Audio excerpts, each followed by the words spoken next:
para mí un gran honor presentarles al doctor Carlos Koenig, que tuvo a bien aceptar la invitación a este coloquio interinstitucional de análisis y sus aplicaciones.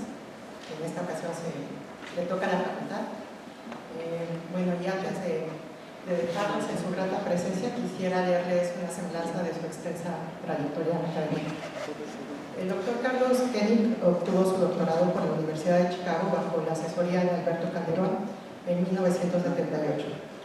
Después de una posición como instructor en la Universidad de Princeton, trabajó para la Universidad de Minnesota, obteniendo la posición de profesor en 1983, y en 1985 regresó a la Universidad de Chicago con la posición de profesor. En 1999 recibe la distinción como un Whitlock Professor por su servicio distinguido también por la Universidad de Chicago. El doctor Koenig trabaja en análisis armónico y ecuaciones diferenciales parciales. Sus intereses de investigación incluyen problemas de valores a la frontera bajo condiciones mínimas de regularidad, problemas sin frontera, problemas inversos y ecuaciones dispersivas no lineales. En 1986 y en 2002 fue conferencista invitado en los congresos internacionales de matemáticas celebrados en Berkeley, Estados Unidos, y en Pekín, China. Ha recibido las cátedras Sloan y Guggenheim y recibió el premio Stalin en 1984. Desde 2002 es miembro de la Academia Americana de Ciencias y Artes.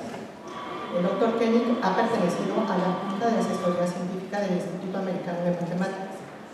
Fue miembro de la Junta de Asesoría Científica de la Estación Internacional de Investigación en Banff, Canadá, y del Comité Científico del Centro de Análisis y Ecuaciones Diferenciales Parciales No Lineales del Instituto Maxwell en Edimburgo, Escocia.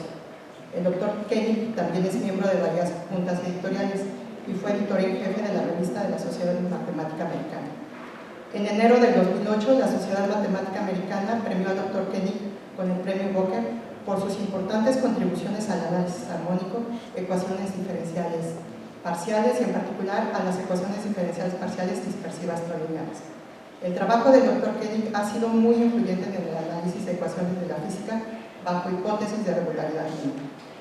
El Dr. Koenig además ha dirigido ya 19 tesis doctorales y sin lugar a dudas su gran labor docente y de investigación ha consolidado importantes grupos de investigación en el área de análisis y las ecuaciones diferenciales parciales a nivel mundial. Y bueno, es por estas razones y sin más preámbulos, les dejo con el doctor Koenig.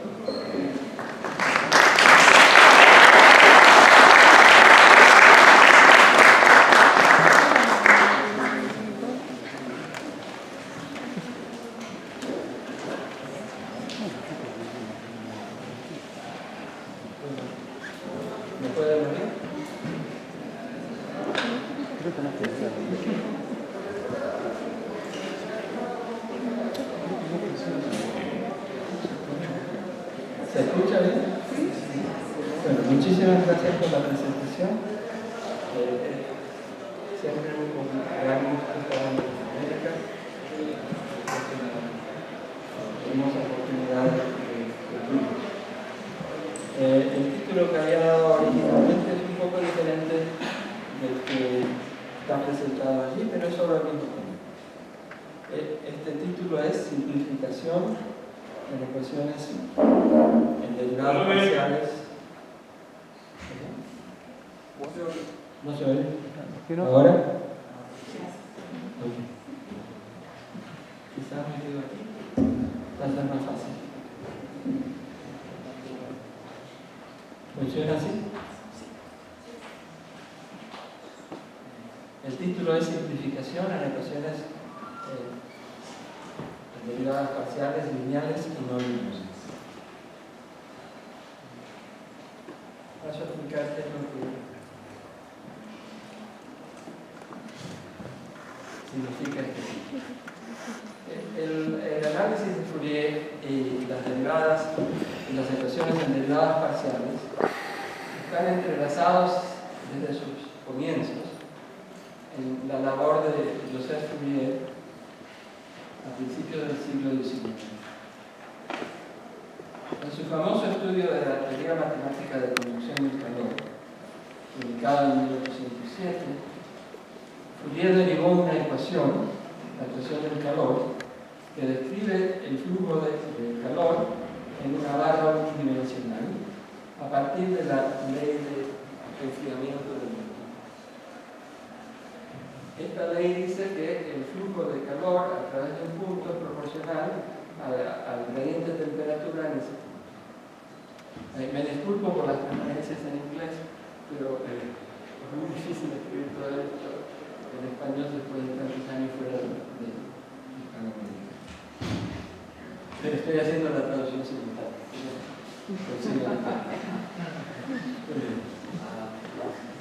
La ecuación del calor es la ecuación derivada en T de U igual a la derivada segunda de X de U. Y Fourier resolvió el problema a valores iniciales de P para esta ecuación.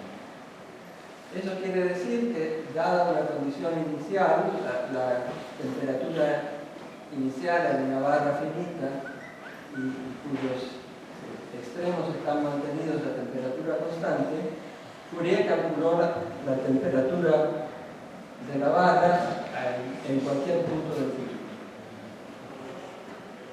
En el curso de este cálculo, Fourier hizo una afirmación que motivó el estudio del análisis de Fourier y el análisis armónico desde ese punto en adelante.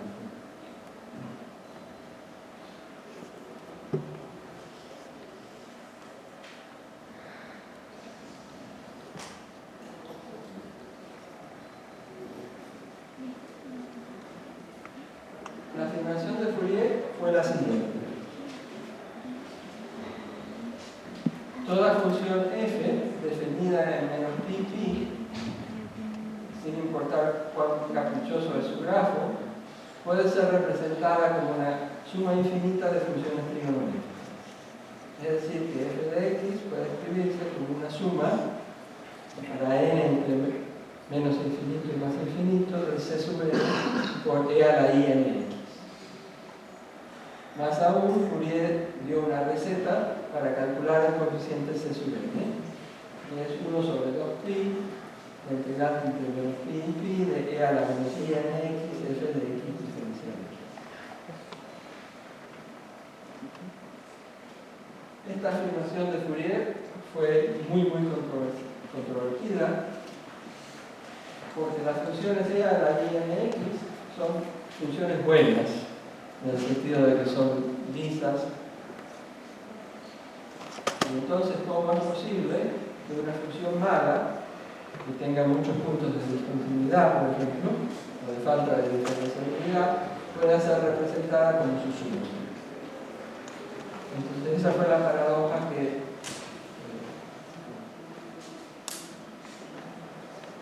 tuvo que enfrentar Fourier en su momento. Saber si esto es cierto o es falso es algo que todavía está siendo discutido. Y es un motivo de investigación desde principios del siglo XX, incluso parte del siglo XIX.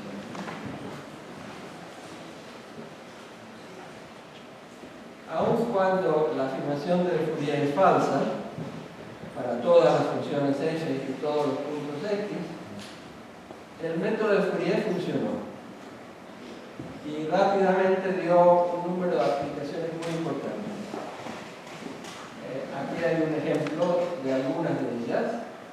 El cálculo de la temperatura de la Tierra no fue posible hasta el desarrollo del trabajo de Fourier. La predicción de mareas, algo fundamental para la navegación, también fue hecho por Lord Kelvin y fue hecho a partir de los trabajos de Fourier. Alguien inventó el analista armónico, que no es una persona, sino es una máquina. Es una máquina que podía calcular coeficientes de Fourier. Era una calculadora primitiva.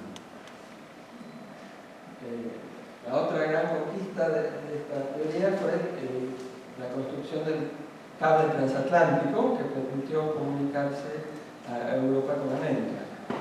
Y la cuestión era cuál debía ser el espesor adecuado del cable transatlántico, y eso fue calculado por Kelvin usando series de Fourier. el último ejemplo que menciono aquí es el cálculo de la edad de la Tierra. También fue hecho a través de la teoría de Fourier. Así que, como ven, este descubrimiento de Fourier ha tenido un gran impacto en el desarrollo de la civilización. Cuando uno estudia el flujo de calor, en vez de una barra finita, en una barra infinita, como lo hizo Fourier en 1822, uno se ve obligado a considerar representaciones análogas para funciones definidas en toda la recta, como integrales, como por ejemplo f de x es igual a la integral entre menos infinito y más infinito, de e a la i x psi c de psi diferencial.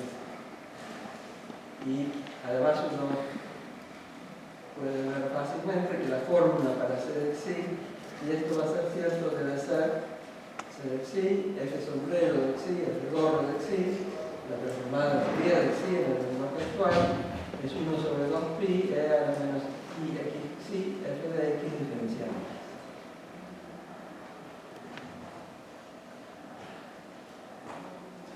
El hecho de que estas fórmulas son correctas para muchas funciones y en muchos puntos ha sido instrumental en el desarrollo del estudio de las ecuaciones lineales en derivadas parciales de los últimos 100 años.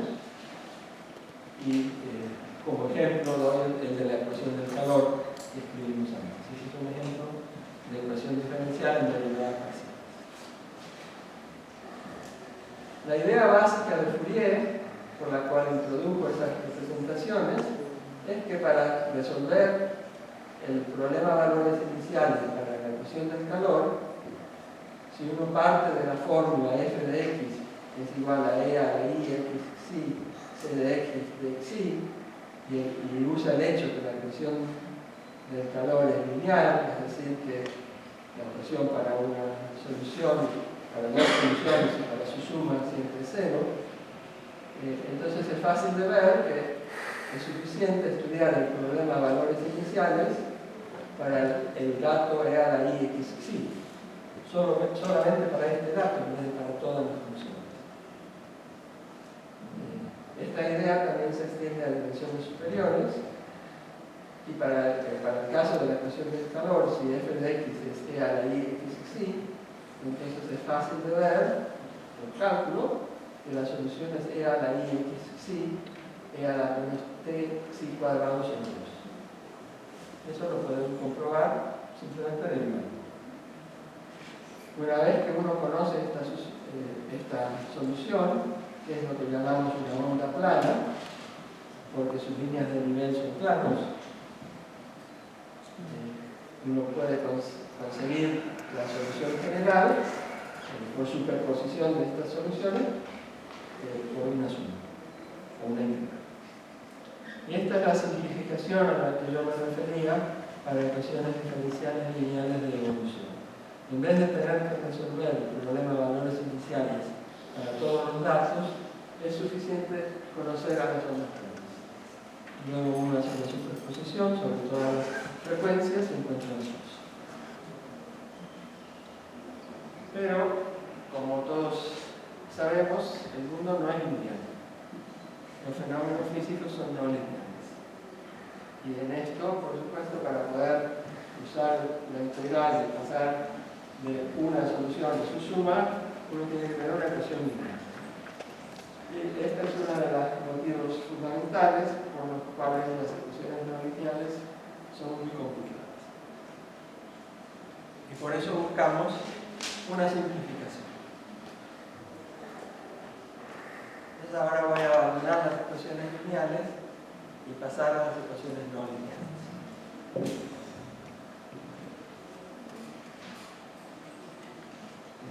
Antes hago un último comentario. Esta idea de Fourier fue instrumental en el desarrollo espectacular de las ecuaciones lineales de la siglo XX. Si puedo hacer un poco de propaganda, puedo decir que Alberto Calderón fue uno de los actores principales de este desarrollo.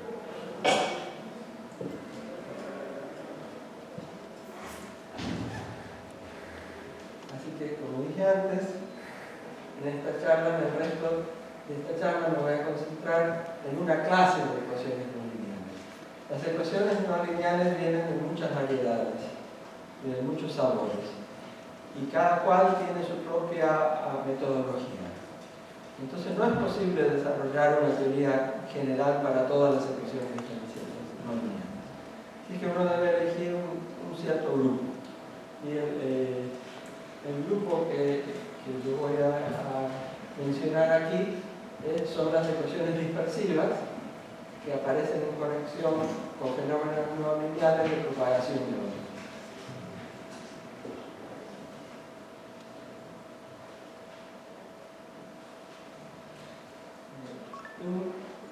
Una particularidad de las ecuaciones dispersivas es que son reversibles en el tiempo. No hay una dirección privilegiada en el tiempo. Como uno sabe por experiencia, cuando uno resuelve la ecuación del calor, cuando uno pone temperatura en algún sitio y a medida que pasa el tiempo se va enfriando. Y no se puede volver para atrás, se enfría. Para volver para atrás hay que calentarlo de nuevo. En las ecuaciones dispersivas se va para adelante y para atrás sin ningún problema.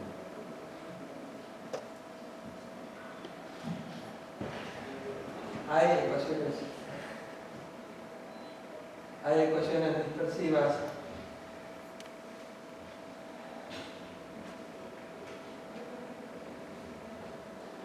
lineales y no lineales. Típicamente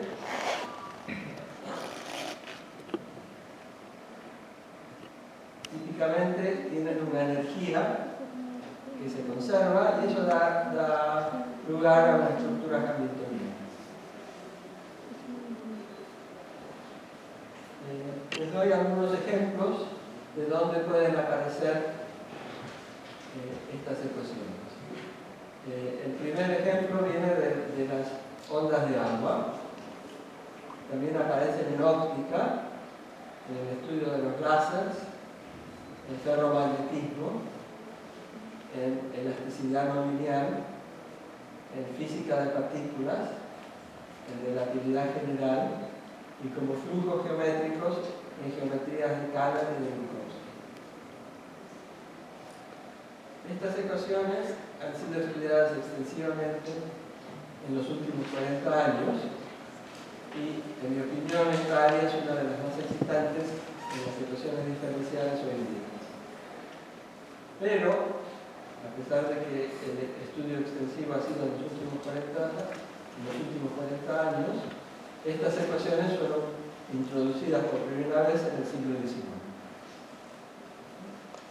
Y ahora voy a contar un poco una historia de cómo aparecen estas ecuaciones en el siglo XIX. Antes de eso, les doy algunos ejemplos para que tengan una imagen de qué ecuaciones vamos a discutir. El primer ejemplo son las ecuaciones de Corbeck-Lebris generalizadas, que estudian las ondas de agua en canales de poca profundidad. En esta ecuación aparece una derivada en el tiempo, porque es una evolución en el tiempo, una derivada cúbica, una derivada tercera en x, y un término no lineal, que es la función u a la potencia k, por dx1. Y se estudia el problema de valores iniciales, entonces uno le da el valor inicial en tiempo 0, que es una función q sub 0. El número k puede ser 1, 2, 3, etc. Cuando k es igual a 1, esta es la ecuación original de Corbeck-Lebris, luego se ha ido generalizando a otras potencias. La potencia 2 es conocida como la ecuación de Corbeck-Lebris modificada, y luego vienen las otras que son las generalizadas. Y como dije antes, esta ecuación se usa para el estudio de ondas de agua en canales de poca profundidad.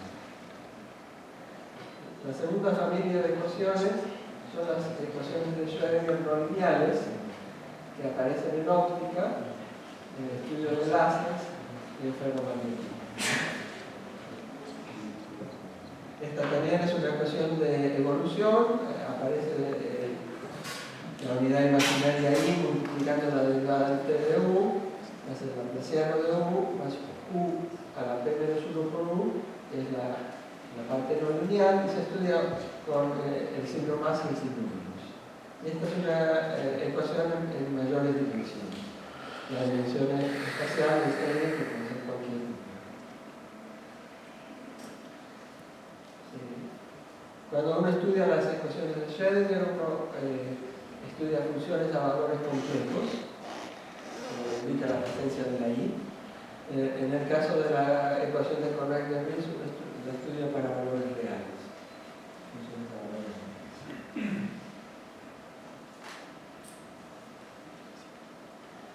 Luego vienen ecuaciones de onda no lineales, que aparecen en la elasticidad no lineal, como un modelo simple para física de partículas y para relatividad general. Esta ecuación es un poco diferente porque tiene una derivada segunda en T, menos el laplaciano de U, más o menos la misma no linealidad que estudiamos antes en Schrödinger. Y en este caso, como este es de orden 2, debemos dar dos datos iniciales. Damos el valor inicial y el valor de la derivada inicial. Y luego hay una versión geométrica de esta ecuación, que también entra en el mismo tipo de teoría, y se llama wave maps. No sé cómo se traduciría eso en español. Transformaciones de la onda. Y los wave maps aparecen en física de partículas, en sigma modelos y en varios escenarios en relatividad general. Y aquí la solución, en vez de tomar valores de los reales o los complejos, toma valores sobre la acción. Así que es un vector que siempre tiene longitud. Y la ecuación que resuelve tiene aquí el Dalamertiano clásico y tiene una no linealidad que está puesta aquí. Y el problema de valores iniciales es U0. Esta ecuación es llamada geométrica porque si uno hace isometría sobre la esfera, sigue manteniendo la ecuación. Ese es el significado de tener una ecuación geométrica.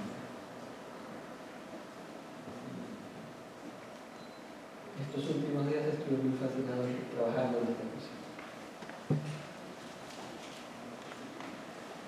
Primero voy a intentar explicarles por qué se llaman estas ecuaciones dispersivas. Estas son ecuaciones no lineales, pero hay una parte lineal y luego una parte no lineal. Las ecuaciones son dispersivas cuando su parte lineal es dispersiva. Para ver cuándo la parte lineal es dispersiva, uno ve que se puede usar el método de Fourier para resolver el problema a valores iniciales para la parte lineal. Entonces se estudia el dato E a la I x psi para xi fijo, y si la solución es de la forma E a la I x psi, E a la I t, omega de psi, donde omega es real, y la velocidad del grupo, que es el gradiente psi de omega, tiene la propiedad que por diferentes números de onda, diferentes psi, este gradiente toma valores diferentes, entonces se llama que esta ecuación se llama dispersiva. Luego les voy a dar la heurística de cómo se comportan las ecuaciones dispersivas. Pero primero les digo, por ejemplo, en el caso del calor, I omega de psi era psi cuadrado, lo que quiere decir que omega de psi no era real, así que la del calor no es dispersiva. Ya se ve inmediatamente eso. Lo segundo es que para los que conocen el teorema de Plancherel, en la transformada de Fourier, la norma L2 se conserva con la transformada de Fourier, y como esto es real, es de valor absoluto 1, así que la norma L2 se conserva en el equipo funcional. Y eso dice que esto tiene una ley de conservación. Y además, pasando de t a menos t, no cambia nada, simplemente tomar el conjugado, así que estas ecuaciones son reversibles. Y para ver cuáles son las velocidades del grupo para KdV, omega de psi es psi cubo. Entonces su gradiente es psi cuadrado. Entonces ustedes me podrían decir, no, esto no es dispersivo porque para psi cuadrado y para menos psi cuadrado tengo el mismo valor. Pero, como consideramos solo soluciones reales, solo debemos mirar al psi positivo. Para la ecuación de Schrödinger, el omega de psi, esto es una rata, sería omega de psi, es el valor absoluto de psi al cuadrado. Su gradiente es 2 psi, y para diferentes psi, 2 psi es 3. Finalmente, para la de onda, el omega de psi se llama la relación de dispersión. Su gradiente es psi sobre la longitud de psi, y uno ve que si tienen direcciones diferentes. Luego, para lo que voy a decir en un momento, fíjense que en este caso esto no es acotado, pero en este caso sí es acotado. Y eso influye en la velocidad de propagación. Ahora les voy a hacer el comentario heurístico de qué es una ecuación dispersiva. Lo que hace una ecuación dispersiva al dato inicial es que le dispersa el soporte. La ecuación, supongamos que empezaba con un soporte en el intervalo 0,1, inmediatamente se descargaba a medida que funciona. Si la velocidad del grupo es acotada, como en el caso de la onda, siempre se desparrama, pero solo una cantidad fija, y esto lo llamamos propiedad finita de propagación. En los otros casos, cuando no es acotada, se llama, en KdV y Schrödinger, se llama propiedad infinita de propagación. Pero de cualquier manera, la parte donde el dato tiene mayor masa, se dispersa. Entonces hay un efecto dispersivo que es como la norma N2 se mantiene constante, pero el soporte se va haciendo más y más grande, quiere decir que la norma en el infinito, el máximo, tiene que hacerse chiquito. Ese es el efecto dispersivo, que las soluciones de ecuaciones dispersivas en tamaño puntual se van haciendo pequeñas, pero el norma N2 se mantiene constante.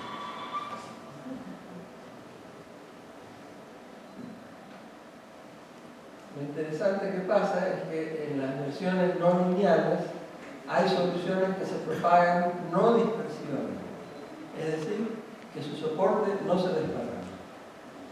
Ese es el caso de las ondas solitarias que se propagan simplemente por traslación.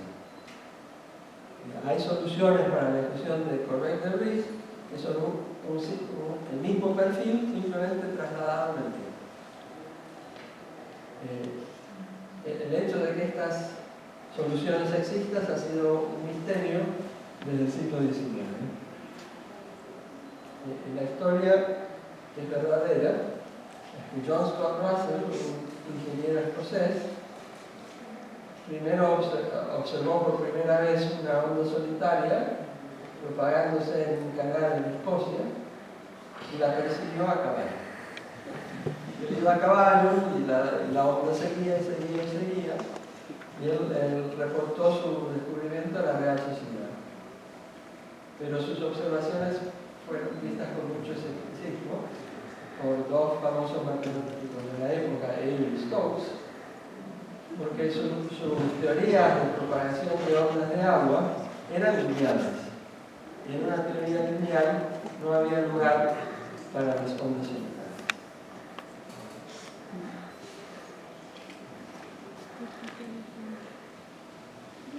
Finalmente, Boussinet y Rayleigh propusieron teorías no lineales para explicar las observaciones del Russell.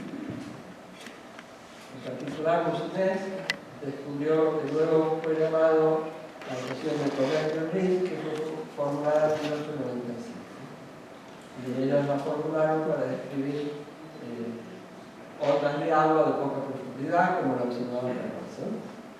pero aunque todo esto se conocía en el siglo XIX, las propiedades esenciales no fueron conocidas hasta mucho más tarde. En los años 70 y 80 se descubrieron muchas propiedades sobre las ecuaciones no lineales dispersivas. Al final de los 70 y los 80 se introdujeron teorías para probar existencia y estabilidad de soluciones especiales como las ondas viajeras. Lamentablemente, la mayor parte de los resultados de estabilidad eran condicionales porque no había desarrollado todavía una buena teoría de cuándo son estas situaciones bien propuestas.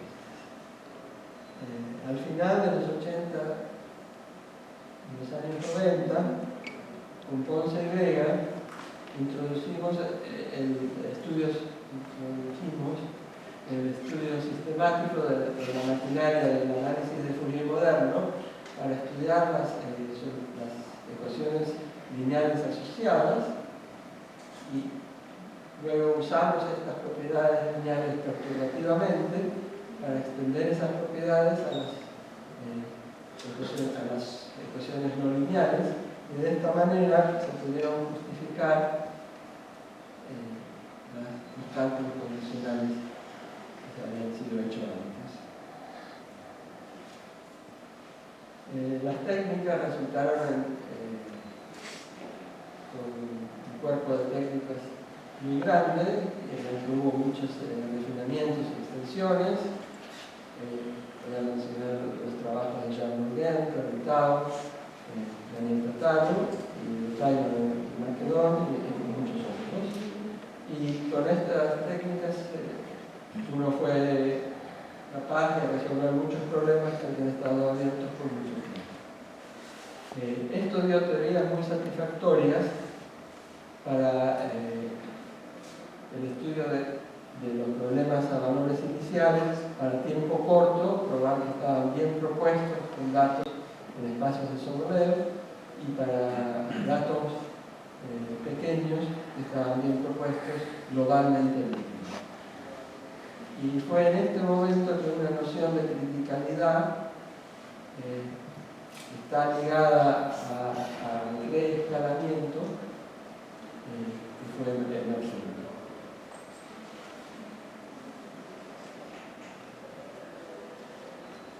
En los últimos 15 años ha habido un cambio en el énfasis de qué es lo que se estudia, y lo que estamos estudiando en estos últimos 15 años es el comportamiento a tiempo grande para soluciones grandes.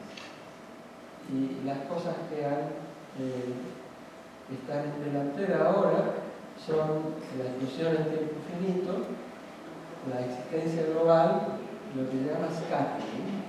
Hay muchas interpretaciones de lo que se llama scattering. Aquí quiere decir que se comportan dispersivamente, es decir, que se desparraman en la posición. Y esto es especialmente cierto en problemas críticos. En el periodo 2005 a 2009, con el colaborador Frank Bell, introdujimos un método que se llama de concentración, compacidad y teoremas de rigidez, que es ahora el método canónico para tratar estos problemas. Pero lo que teníamos en mente como nuestro último propósito era atacar el problema de soluciones solitones asintóticas. Entonces voy a intentar explicar este problema y verlo como un problema de simplificación. Desde los 70, quizás un poco antes, hay una convicción en la comunidad de física matemática que las estructuras coherentes y la radiación libre describen el comportamiento a tiempo grande de soluciones genéricas de las ecuaciones dispersivas no lineales. Esto no es una conjetura realmente, sino que es más bien una creencia, casi como una religión, pero eso se conoce como la conjetura de resolución de soluciones. Voy a contar un poco qué dice esta conjetura. A grosso modo, esta conjetura dice que asintóticamente en el tiempo, la evolución, al principio uno no puede saber lo que le pasa. Hay como una caja negra en la que uno no puede entrar y pueden pasar cosas muy raras. Pero eventualmente sale de la caja negra la solución y se le acopla como una suma de solitones modulados, que son ondas viajeras, y un término que se llama de radiación libre, que es una solución dispersiva que resuelve la ecuación libre. Entonces, esto para mí es una afirmación muy notable, que tiene mucha belleza porque muestra una simplificación. Porque al principio uno tiene un comportamiento que no es imposible de describir. Pero nos dice que si esperamos suficientemente, al final vamos a poder decir cómo se va a comportar una solución general. Y esto debe ser cierto para la mayor parte de las ecuaciones dispersivas no lineales y para la mayor parte de los datos.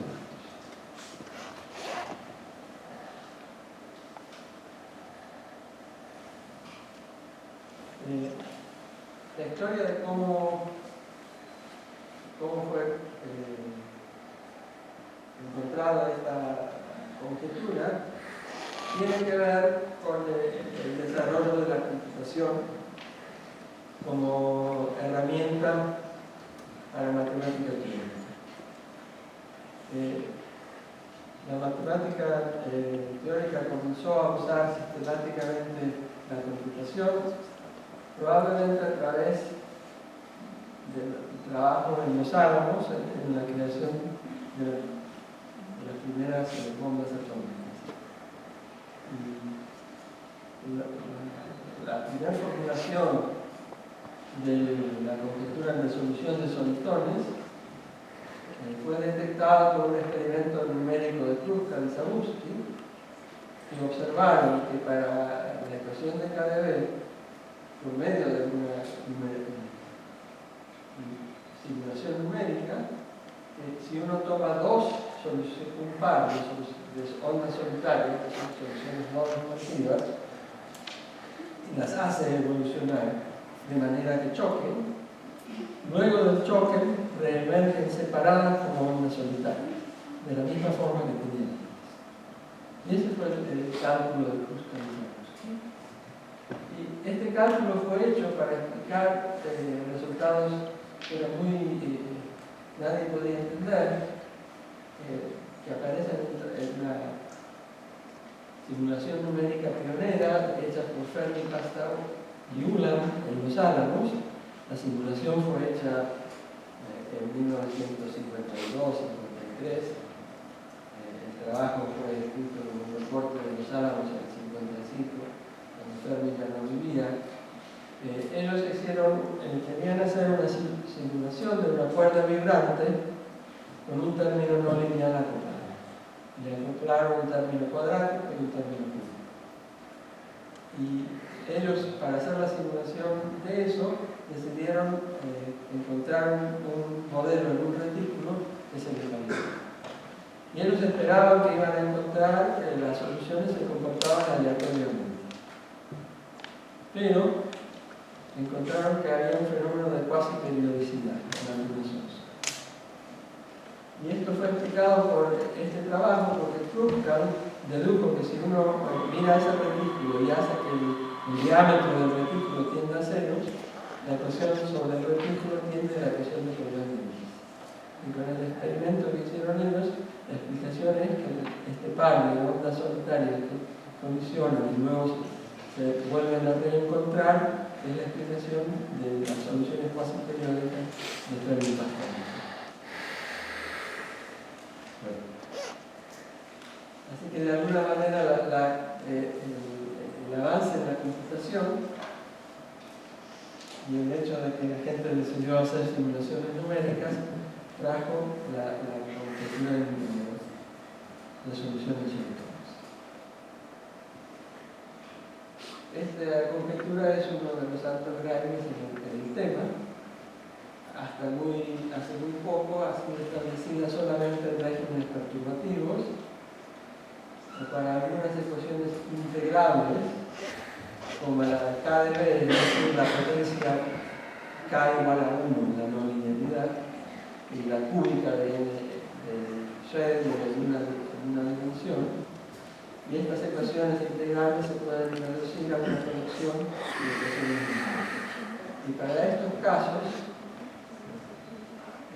se ha podido comprobar matemáticamente, rigurosamente, la resolución en soluciones. Pero intentar hacer esto en casos que están fuera del régimen de perturbación, para soluciones grandes, o para ecuaciones que no tienen esta reducción a colecciones de ecuaciones lineales, ha sido uno de los grandes desafíos para las ecuaciones diferenciales.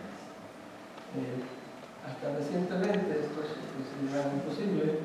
Por ejemplo, en su charla en el Congreso Internacional de Madrid en el año 2006, Schoeffer dijo: estamos muy lejos de poder probar un resultado de este estilo para ninguna ecuación interesante. Entonces, en lo que queda de esta charla les voy a contar lo que hemos conseguido hacer en los últimos años con los colaboradores Michael y Mero en el caso de la ecuación de onda crítica para la energía,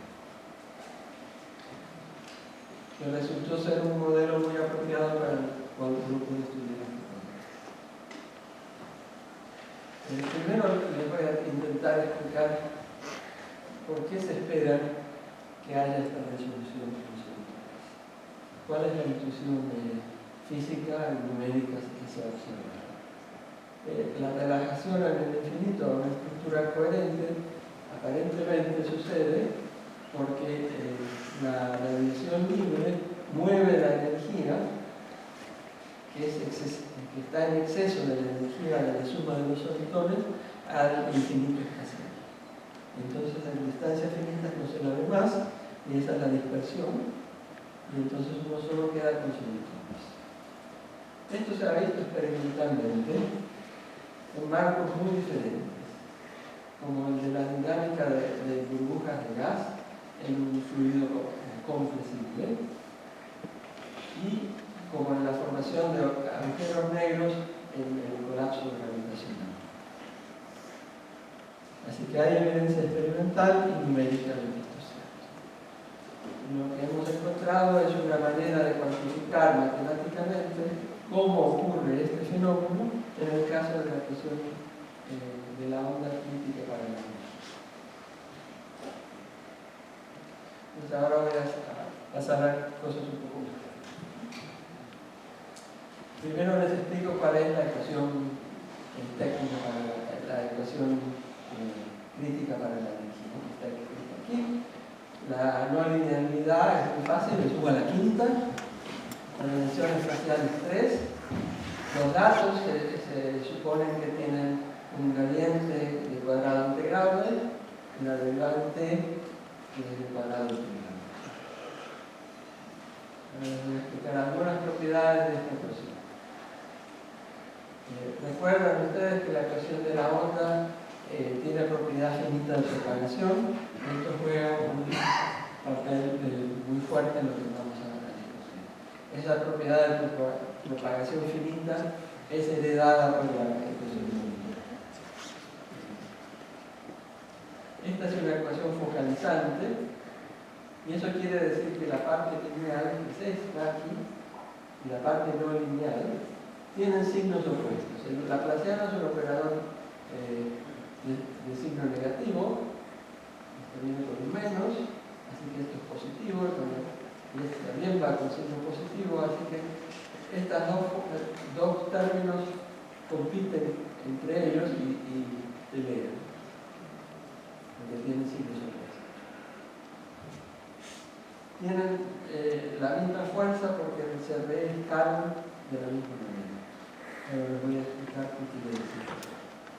Esta ecuación la llamamos crítica para la energía porque si lambda es un parámetro de escala y le escalamos a la solución de esta manera, multiplicando por este factor, esto sigue siendo una solución. Y esto es por el hecho de que la potencia es 5. Lo segundo es que, una vez que decimos que es crítica para la energía, porque cuando vino al dato inicial correspondiente a esto y correspondiente a no haberlo escalado, tienen la misma norma. Entonces no puedo hacer el dato pequeño reescalando y hacerlo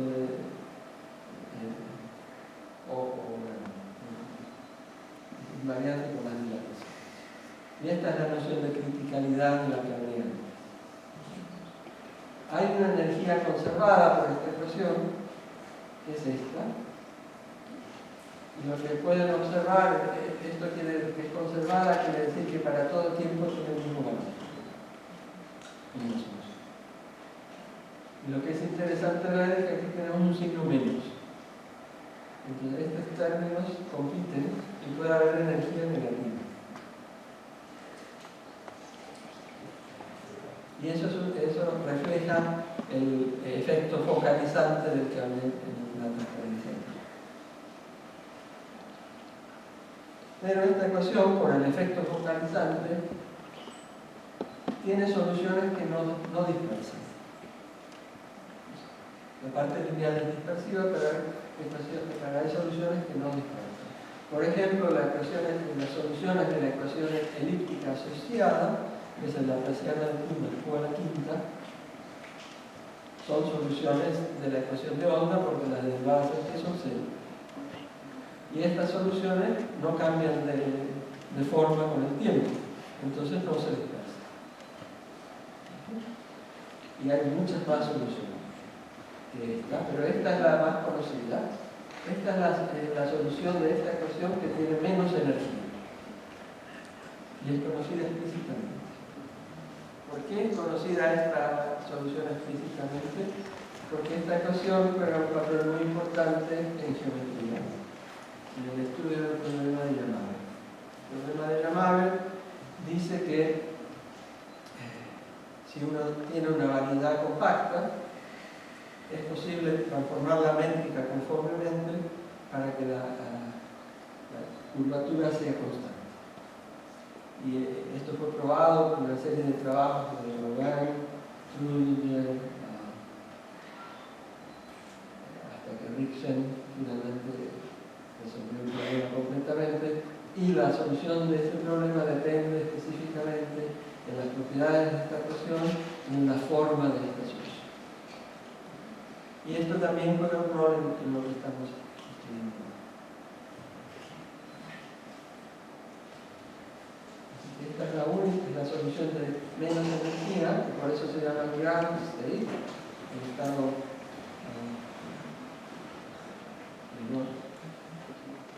esta se puede probar que es la única solución radial, salvo signo de escalamiento de esta ecuación. Esto es algo que es fundamental para nosotros. Pero también hay otras soluciones para esa ecuación que cambian de signo. Y la familia de soluciones de esa ecuación elíptica es un zoológico inmenso. Hay muchísima variedad y nadie ha conseguido clasificarla. Y lo que también podemos conseguir son ondas ligeras. Si uno toma la ecuación esta crítica de onda, es invariante por transformaciones de Lorentz. El grupo de Lorentz actúa sobre las variables de espacio-tiempo y mantiene el espacio de soluciones. Entonces, si yo tomo una solución estática y hago la transformación de Lorentz, lo que resulta, una vez que uno hace el cálculo, es una onda viajera. Es de esta forma. Por esta forma uno ve que es una onda viajera, pero que tiene que viajar a velocidad más chica que 1, porque en este modelo la velocidad de la luz es uno y nadie puede viajar a la velocidad de la luz.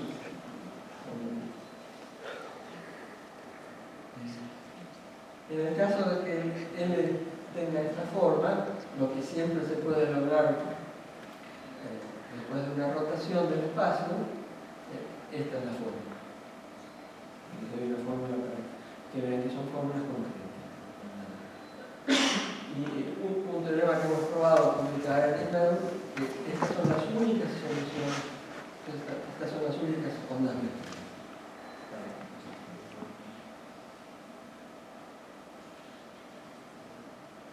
Y finalmente les explico el teorema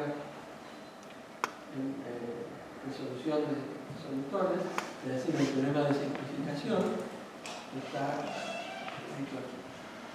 ¿No? Hay un número J, que es el que cuenta las ondas ligeras. En este caso, como las soluciones radiales no viajan las ondas ligeras, hasta que se quedan quietas, caen a la velocidad cero. Hay una solución radial de la ecuación lineal, que es el término de radiación libre. Hay factores de reescalamiento, la J, que son todos sublineales, que son todos desacoplados. Eso quiere decir que el cociente de este y este tiende a cero, que usted tiende a infinito, de tal manera que la solución se reescribe como más o menos la solución estática reescalada más el término lineal más un error que tiende a ser el número. Y la derivada, como estas son estáticas, la derivada no intervienen, es simplemente la solución lineal más un error que tiende a ser el número.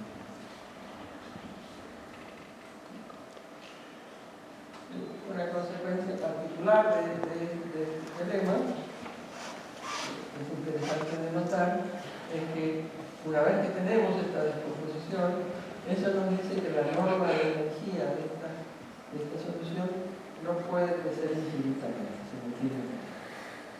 aunque estos términos, su energía es simplemente J veces la energía del núcleo. Y eso es consecuencia del desacoplamiento de las escalas.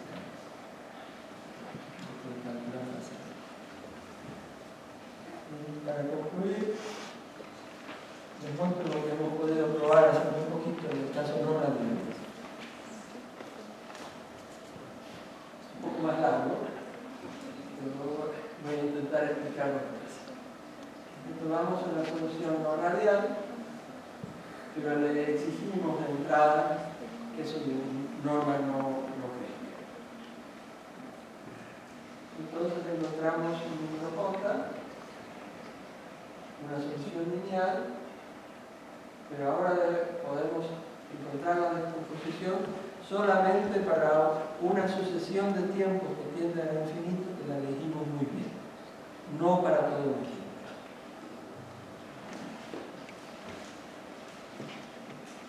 Y además encontramos diferentes soluciones de la ecuación elíptica, diferentes direcciones que nos dan la dirección de la onda viajera, que son todas sublineales.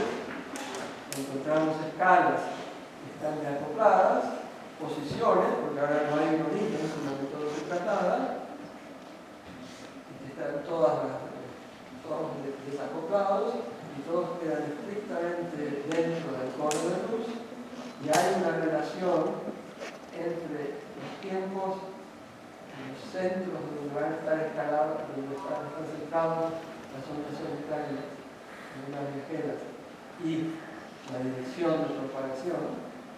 Esto es un poco una sorpresa que solo sale de la demostración, no sale de consideraciones previas. Y el resultado es, de nuevo, la solución se escribe como reescalamiento y transición entre ondas viajeras más el error lineal más un término de comunicación. Y ahora, en el caso de la derivada, esto no tiene derivada cero, así que hay que ponerle la derivada.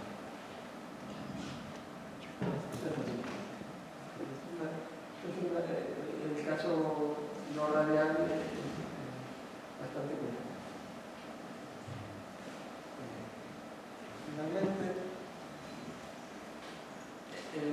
caso no lineal para sucesiones generales de tiempo está siendo estudiado y que resulta que volvemos a la historia de Krustal-Samouki, que lo que debemos entender es la colisión entre las zonas celulares.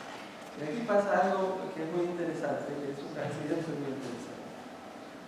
En el caso de KDB, que fue el experimento de Krustal-Samouki, es completamente integrable. Ellos no lo sabían, pero es completamente integrable. Y entonces la colisión entre los solitores es limpia. Colisionan y salen limpiamente, muy bien. Se puede demostrar que la mayor parte de los problemas dispersivos que no son integrales, la colisión no es limpia. Salen los solitores, pero luego sale un término extra, y el término extra es siempre un término dispersivo. Esto ha sido demostrado por Martel-Bernard en el caso de la fusión vectorial generalizada, y en algunos casos para la onda no lineal crítica para la electricidad. Pero es un problema muy complicado para entenderlo para más de dos ondas.